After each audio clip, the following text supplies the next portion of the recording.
Vemos la lección, la iglesia como esposa de Cristo, segunda parte, que nos habla acerca de 2 Corintios 11, 1 al 4, que nos dice de la obra de Pablo en favor de los corintios para presentarlos dignos, y que nos guardemos de malas predicación, de gente engañosa.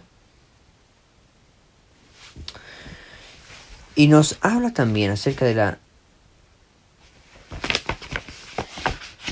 similitud de el matrimonio o las bodas con el encuentro de Jesús con su iglesia, nosotros.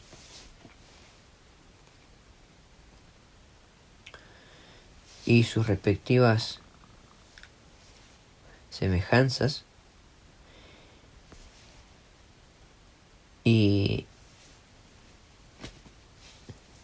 cómo había una procesión en la ceremonia de las bodas, y era después de una semana que el esposo podía tener el encuentro con su esposa. Desde la casa del padre de la novia hasta la casa del novio, el nuevo hogar. Yes. Seguimos adelante con la lección. Estamos viendo ahora: ama a tu esposa como a ti mismo. ¿Qué nuevo argumento utiliza Pablo para animar a los esposos a profesar tierno amor a sus esposas? Efesios 5, 28 al 30. Vamos a leerlo.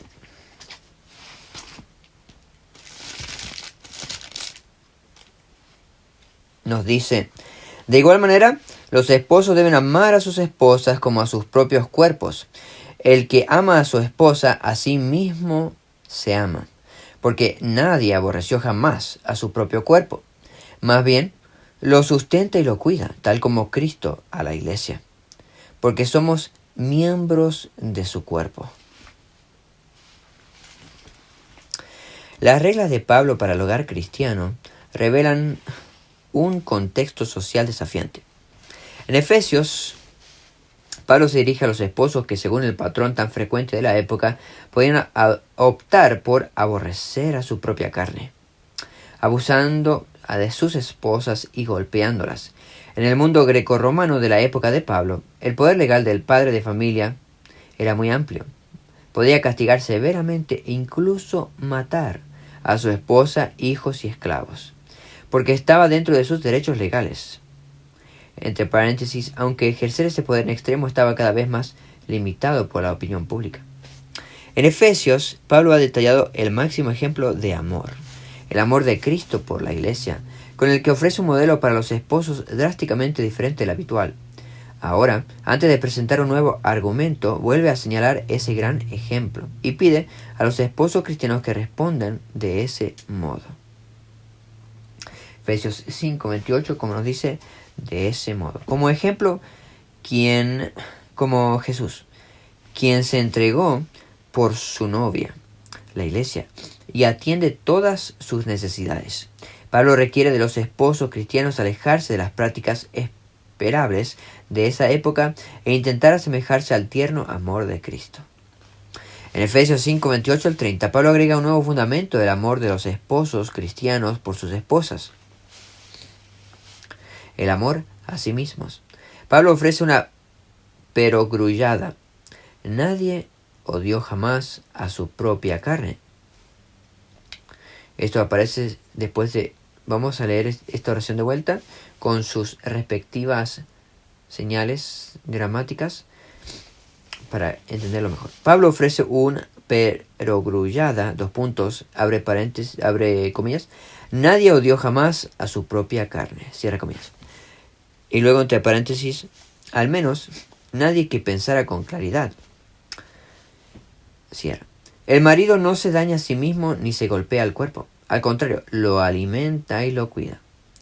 En un intento por eliminar la aspereza y la violencia contra la esposa cristiana, Pablo invita al esposo cristiano a identificarse con su esposa. Eres tan uno como tu esposa. eres tan uno con tu esposa. Argumenta Pablo que dañarla es lo mismo que lesionarte a ti mismo. La mayoría que esté en sus cabales no hace eso. Volviendo al ejemplo de Jesús, Pablo argumenta que Cristo mismo ejerce un tierno cuidado de sí mismo al cuidar a los creyentes, que son su cuerpo.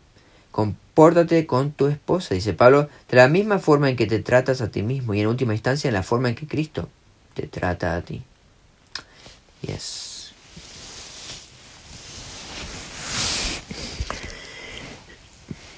Pablo cita el ejemplo de Jesús tanto para las esposas como para los esposos. ¿Qué puedes aprender de Jesús en cuanto a amar a los de tu círculo familiar?